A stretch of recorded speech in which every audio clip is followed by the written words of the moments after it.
सत्ता एक किराए की गाड़ी है। एक न एक दिन बदलना पड़ेगा।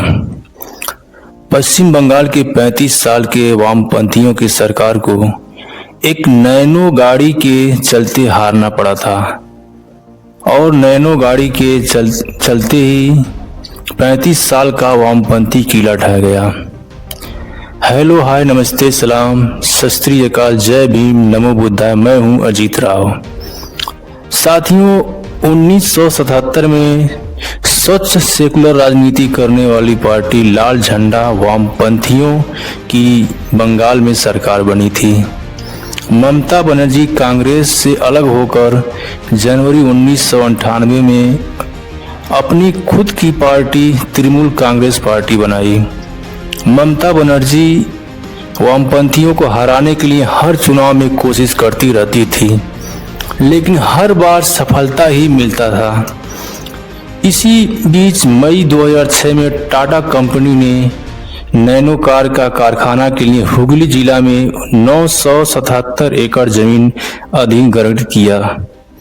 अब ममता बनर्जी के राजनीति को संजीवनी मिल गया था। वही 997 एकड़ जमीन जो टाटा कंपनी के गाड़ी के कारखाना के लिए अधिग्रहित हुआ था, उस गाड़ी का नाम था टाटा नैनो। उसी 997 एकड़ किसानों के जमीन को बचाने के लिए ममता बनर्जी मैदानी जंग में कूद गई। कई महीनों तक ममता बनर्जी ने आंदोलन की, धरना प्रदर्शन की और ममता बनर्जी के राजनीति का उदय हो गया।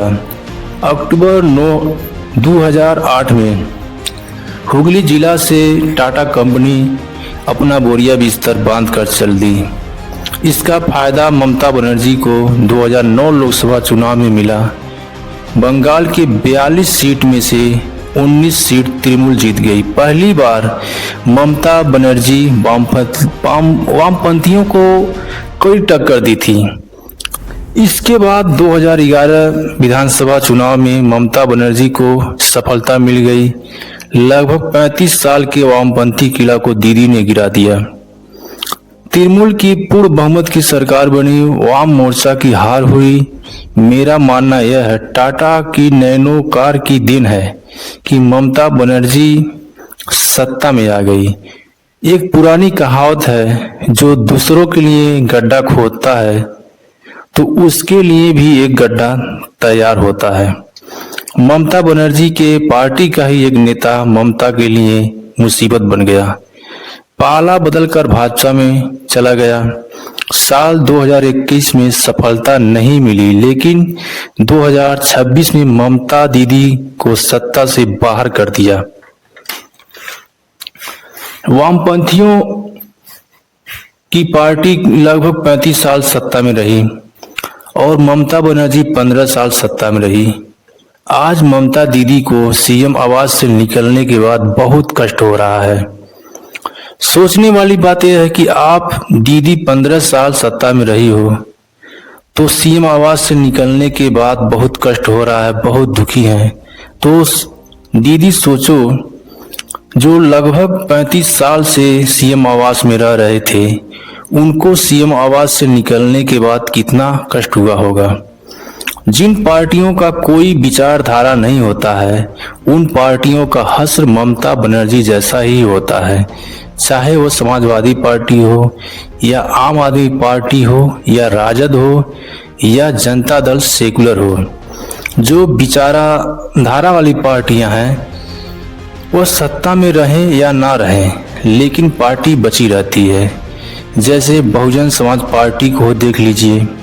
बहुजन समाज पार्टी की विचारधारा बहुजन अम्बेडकरवादी विचारधारा की है। 14 साल से सत्ता से दूर है, फिर भी पार्टी बची हुई है। गोदी मीडिया बसपा के खिलाफ न्यूज चलाता है, फिर भी बसपा बची हुई है। इसका मुख्य वजह है बसपा का मजबूत कैडर, और कैडर उसी पार्टी का मजबूत रहता है जिस पार्टी का कोई न कोई विचारधारा होता है।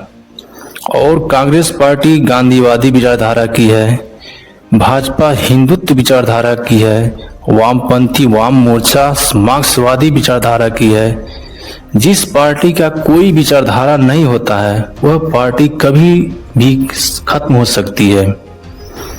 भाजपा, कांग्रेस, बसपा, वाम मोर्चा को छोड़कर लगभग जितनी पार्टियां हैं उनका कोई विचारधारा नहीं है। वह सभी परिवारवादी पार्टियां हैं। वह सभी पार्टियां सिर्फ और सिर्फ अपने अपने विकास करने के लिए राजनीति करती हैं। तो साथियों, हालात से सहमे हुए लोगों को बता दो, हालात गुजर जाते हैं, ठहराव नहीं करते। हम कुछ जनरेशन से हैं, हमारे ही समय में वीसीआर था, वो चला गया। उसके बाद सीडी आया, वो भी चला गया। उसके बाद डीवीडी आया, वो भी चला गया। उसके बाद 2G आया, वो भी चला गया। और उसके बाद 3G आया, वो भी चला गया।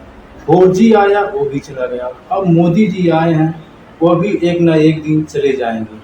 तो साथियों, जिनको हमारी बात अच्छी लगी हो वो लाइक करें, सब्सक्राइब करें, फॉलो करें। फिर मिलेंगे, तब तक के लिए गुड बाय, नमस्ते, सलाम, सत श्री अकाल, जय भीम, नमो बुद्धाय।